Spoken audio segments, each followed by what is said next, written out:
Hello, everyone. Welcome back. I, again, am the Development Director for the College of Natural Sciences, Marissa Marshall, and I am joined by another one of the Dean's External Advisory Board members, Miss Ellen Bubak. So thank you so much for joining today, Ellen. Yes, of course. Why don't you tell us a little bit about yourself and what you do? That sounds good. Like Marissa said, my name is Ellen Bubak. I am a member of the College of Natural Sciences External Advisory Committee. I have a master's degree from the Geography Department with an emphasis in GIS.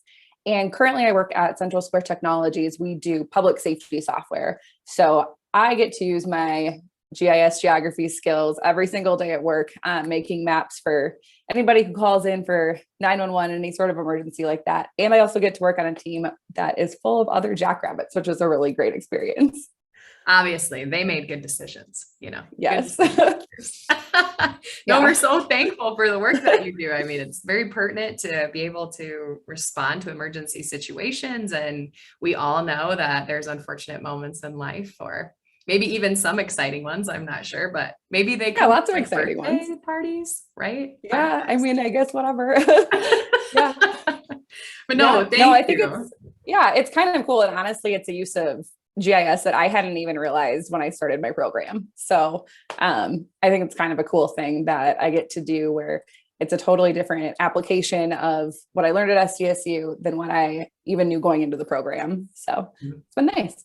Yeah, and I think that that's such a talent of our advisory board members. I mean, you bring such different experiences to the table to be able to learn from and help us be able to tailor the experience of the next generation of jackrabbits. So just thanks for being willing to serve on the board and all your enthusiasm and willing to do this today too. So of course. Yeah. I mean, even just within the people from geography that are on that board, I think we all have very different backgrounds and different career paths. So I think it is a great little bit of diversity. And I get to learn about different jobs you can do with all the other degrees from the college as well.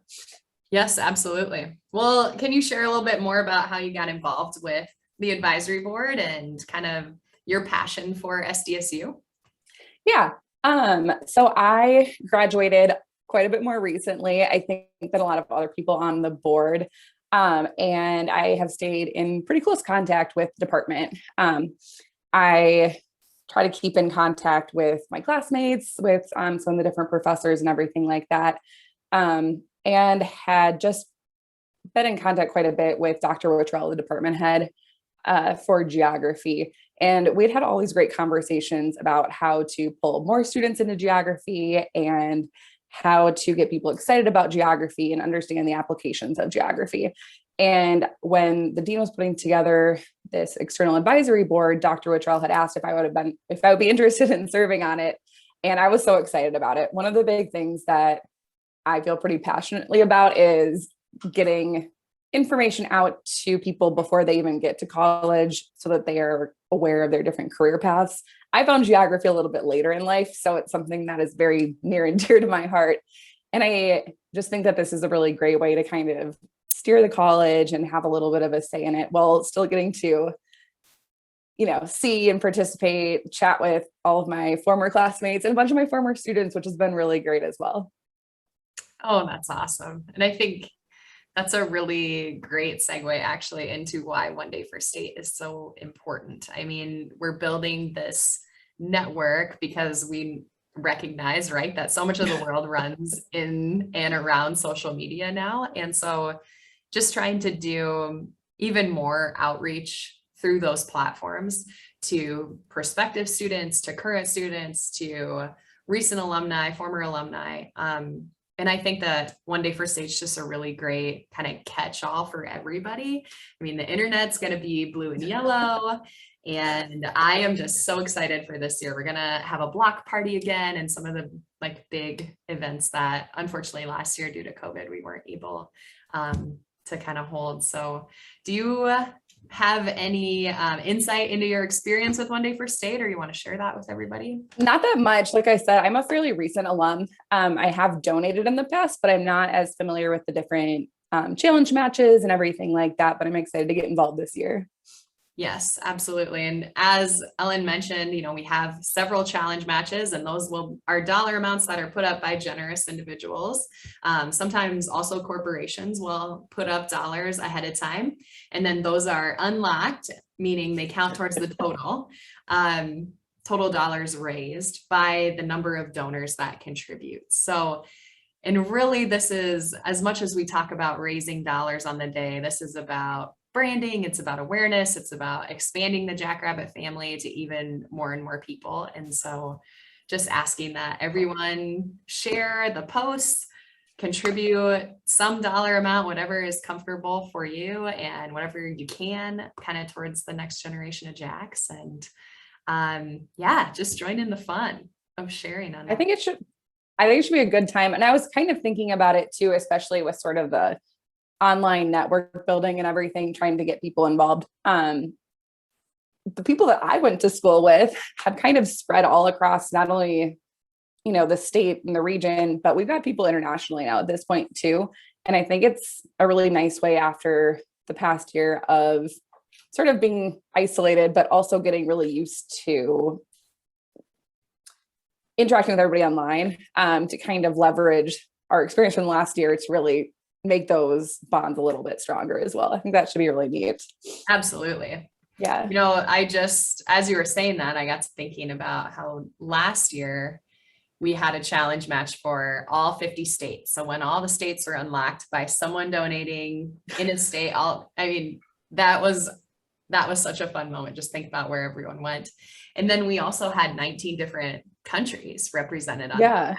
Talking about geography, right? So I think that would be kind of a neat thing. Hopefully we can get more than 19 countries this year. I think we should try. Yes. I think it'd be a neat representation to show us the global Jackrabbits. Yes, absolutely. Okay. So everybody think about who you know internationally, yes. Share this message to them, make sure they're there. September 2nd's the day, 24 yes. hours. So no matter what the time difference, it should line up at some point. But yeah, I don't know. Ellen, is there anything else that I should be touching base on or that you kind of want to share with this group of our social media followers? Yeah, I think one thing, and I am a more recent grad, I'm not that young. It was a master's degree, not a bachelor's, but I do think it's important to realize that, not everybody can contribute a ton of money. When I donated in the past, I was still working on, paying off a few other things and couldn't contribute a lot. But it is really important just to think about just even how much a small donation can go for. So, one thing that I had seen someone else do recently was to essentially pay their class year. So if you graduated in 2020, just to pay $20, something kind of fun like that. But just to realize that, those donations do add up. And a lot of it is about, the relationship building and feeling like we're all kind of in it together. So just remembering that just a little bit can make a difference for students and for programs, and honestly for outreach for all those future Jackrabbits as well. Absolutely. I couldn't have said that any better. Well, thank you so much for doing this, Ellen. It's always just a pleasure to see you. And I so enjoy having you on the board. I know that Dean Wolfald does as well. And we're excited to see what fall semester brings. Students are coming back this weekend. So, well, I work with lots of Jackrabbits, so I'm going to be pushing the one day for state messaging here, along with a few other things. So, maybe we should trying to get the Jackrabbits on board at Central Square. Yeah.